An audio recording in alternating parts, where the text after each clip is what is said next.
If you've been alive for any meaningful length of time and you have a functioning memory, then you don't need me to tell you that every 15 years or so, just about like clockwork, there occurs some serendipitous confluence of bad government policy, corporate greed, and generalized incompetence that causes the bottom to fall out of our entire national economy. And would you look at that? It's been exactly 15 years since the start of the Great Recession, so you know what time it is now. And you're especially excited today if you're one of those people who has spent the last decade and a half trying to dig yourself out of the last hole they put you into. For there is a not insignificant chance that you are about to experience, once again, the unvarnished joy of losing every single thing you've earned and worked for through absolutely no fault of your own. So is there an overarching moral that we can glean from the fact that we keep experiencing this same scenario over and over again at exactly the same intervals, despite the assurances of our government officials and our captains of industry that they're never, ever going to let anything like this happen again? Well, yes, there is. And the moral is this: our leaders are stupid, corrupt people who can't tell their asses from a hole in the ground. And our leaders will continue being stupid and corrupt for as long as we, the people who choose them, insist on sticking with the same two ossified, institutionalized political factions that we had in 1870. The Great Recession, of course, was authored by a Republican administration. They decided it would be a splendid idea to massively expand the federal government, launch two open-ended blank check foreign military adventures, and then do a whole bunch of tax cuts. George W. Bush remains the only leader in world history who ever cut taxes while fighting two foreign wars.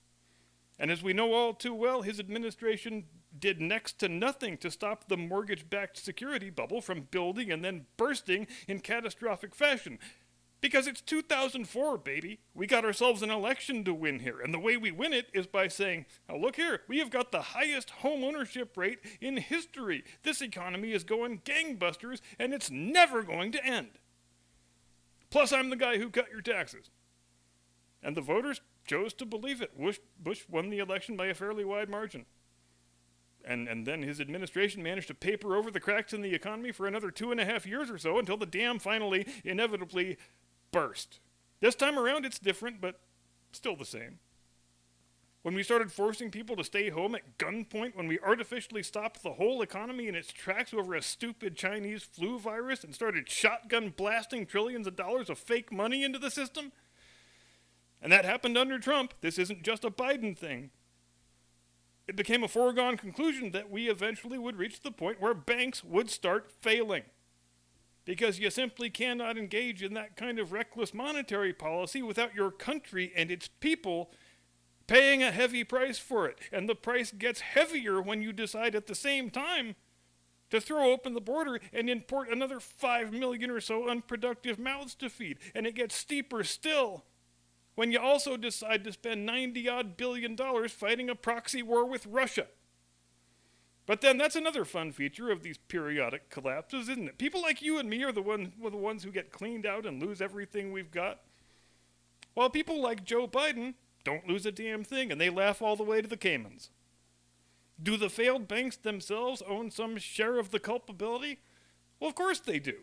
In the case of Silicon Valley Bank and Signature Bank, it's probably not a coincidence that the wokest banks are failing the first and failing the hardest, because financial institutions typically do not prosper when they prioritize woke virtue signaling, personal pronoun seminars, and cringe-inducing music videos over the things that banks traditionally prioritize, like being able to cover their customers' deposits. And 15 years from today, when we're in the late 2030s, if we're still beating our heads against the damn wall by continuing to elect Democrats and Republicans exclusively, then we can look forward to doing this all over again for the 4th time in the lives of most of us.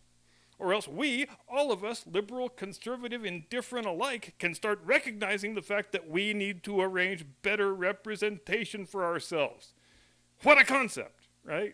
If the people you choose to represent you keep screwing the pooch over and over and over again for decades on end in exactly the same way, you can choose different representatives. What a revolutionary idea!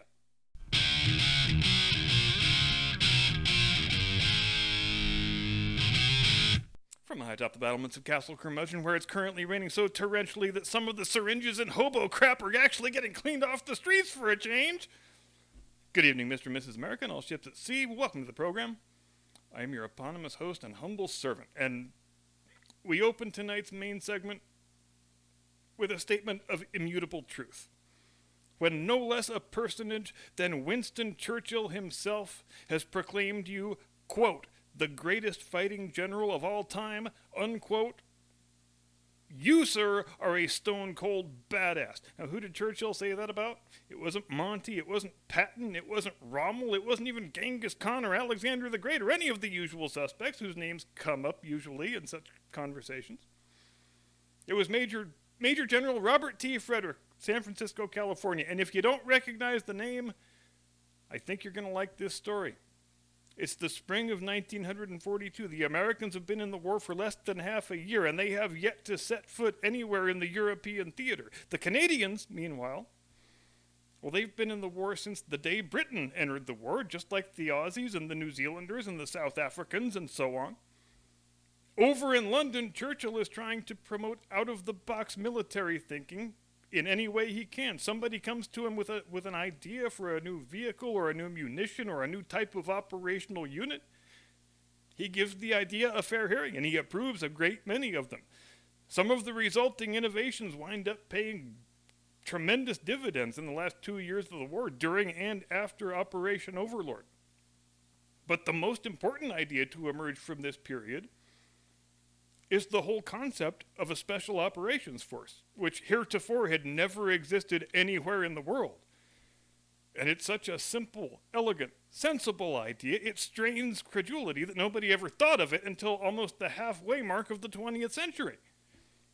How about let's organize and train up some men to conduct non-traditional warfare?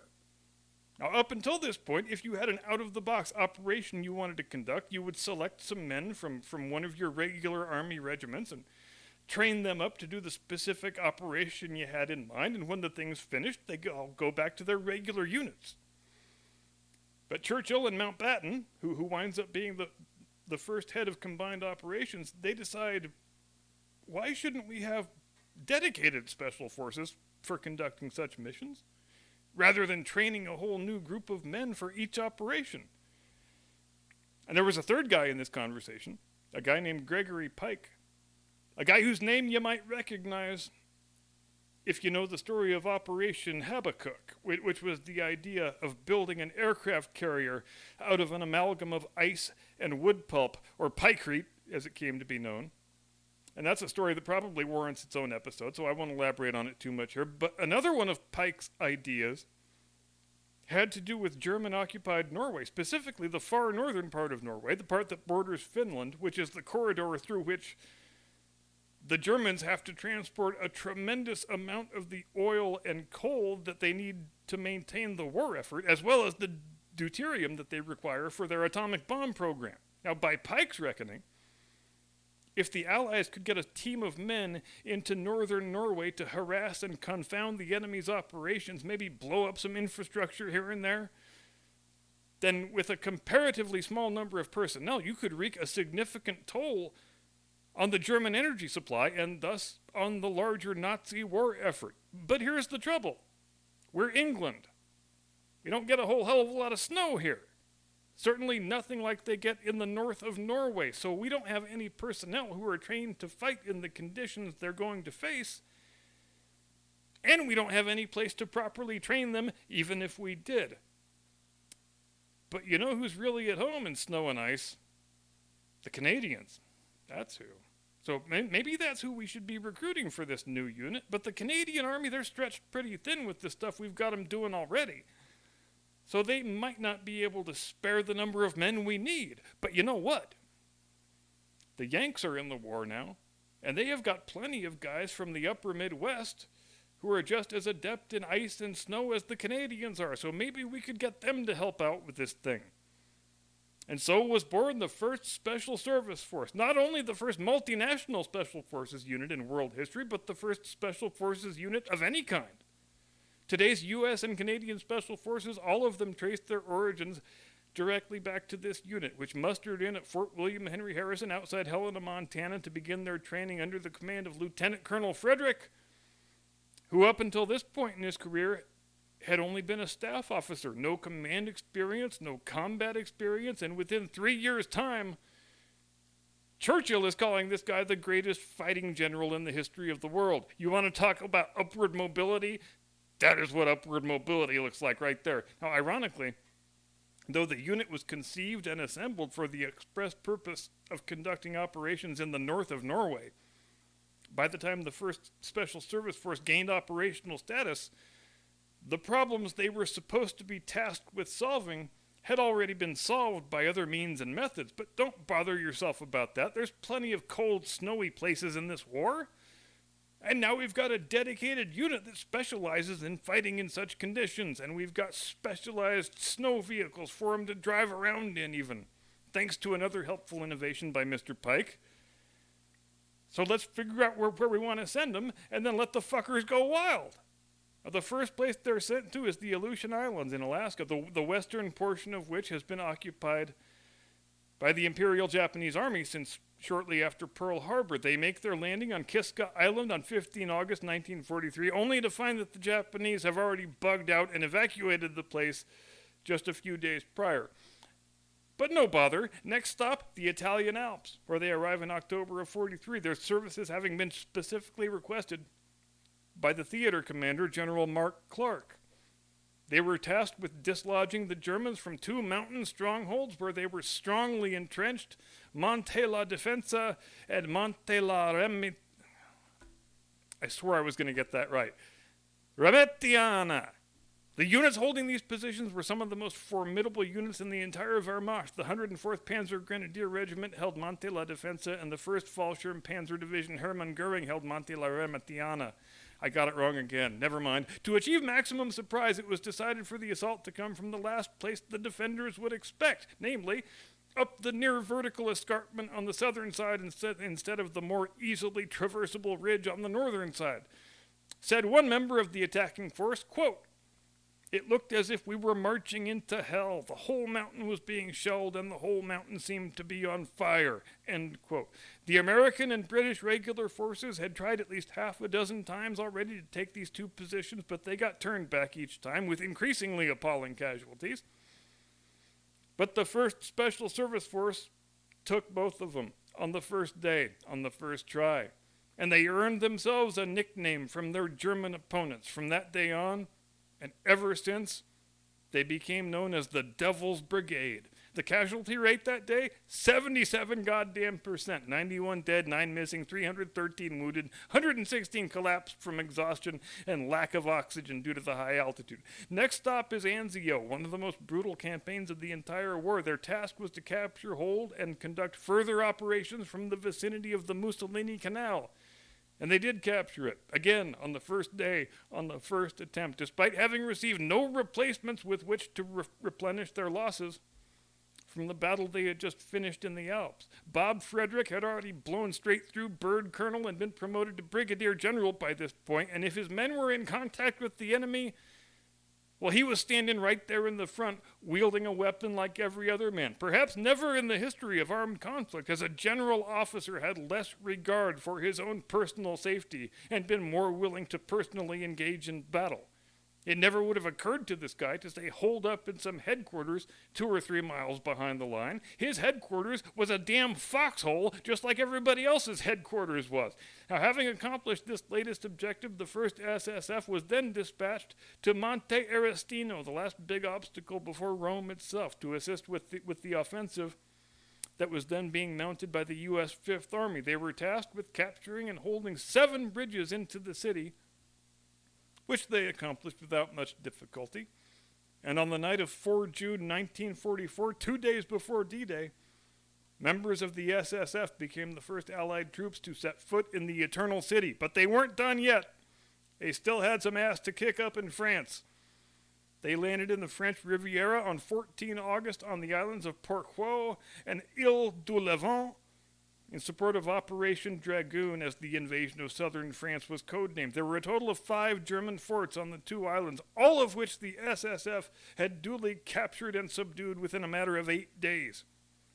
And though they were only active as a combat unit for a little over 13 months, what a resume they built. They were an 1,800-man unit that accounted for 12,000 enemy killed and wounded and a further 7,000 taken prisoner. For those fans keeping score at home, that is 10.5 enemy casualties per man, which is a completely absurdly unconscionable figure for any war in any era. So when Churchill proclaimed General Frederick the greatest fighting general of all time, he wasn't blowing smoke up anybody's ass. The scoreboard backs up his assessment.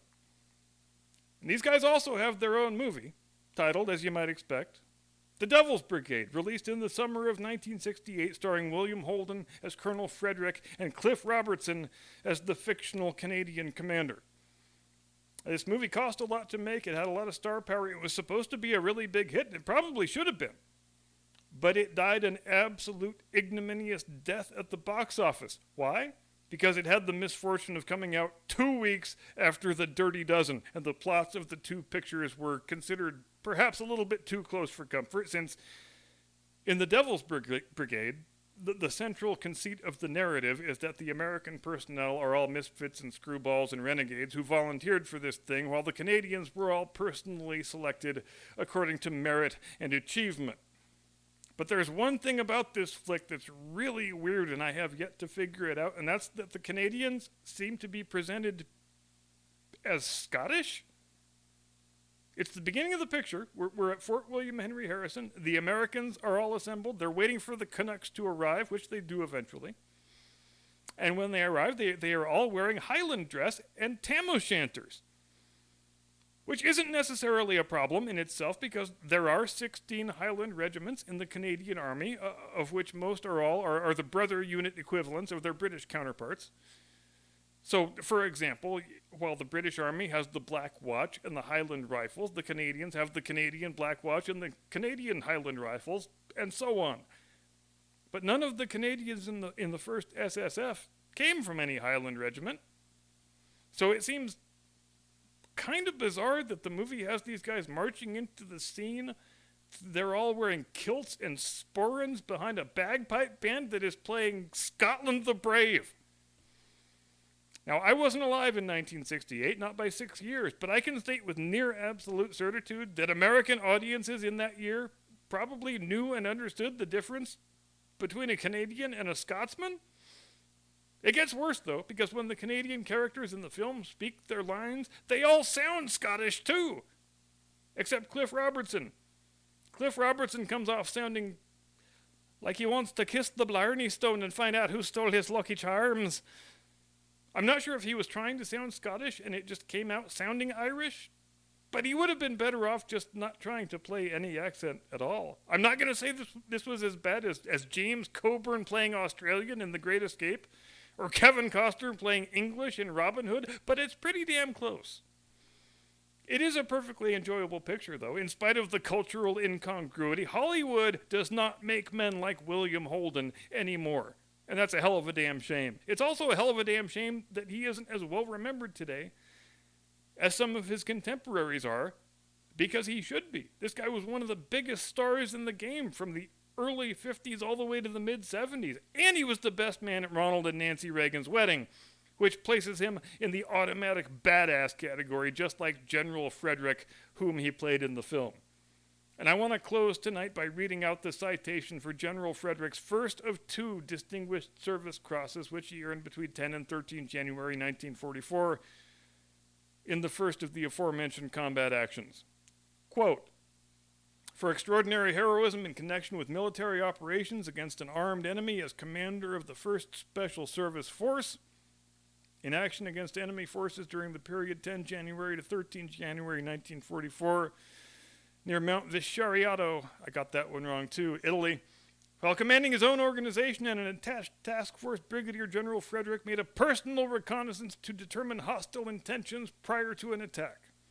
Far in advance of the foremost elements of his command, under enemy mortar, machine gun, and artillery fire, he probed enemy defenses and selected a covered route of approach for his troops.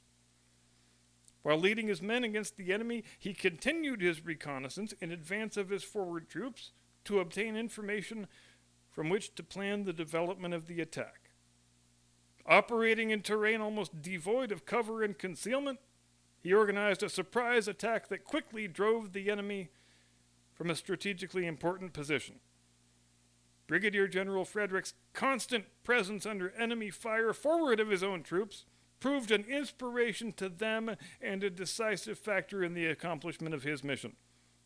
His heroism, aggressiveness, and tactical skill exemplify the highest traditions of the military forces of the United States and reflect great credit upon himself, his unit, and the United States Army. End quote. Thanks very much indeed for watching. Have a pleasant tomorrow. See you next time. Do not comply. Get off my lawn.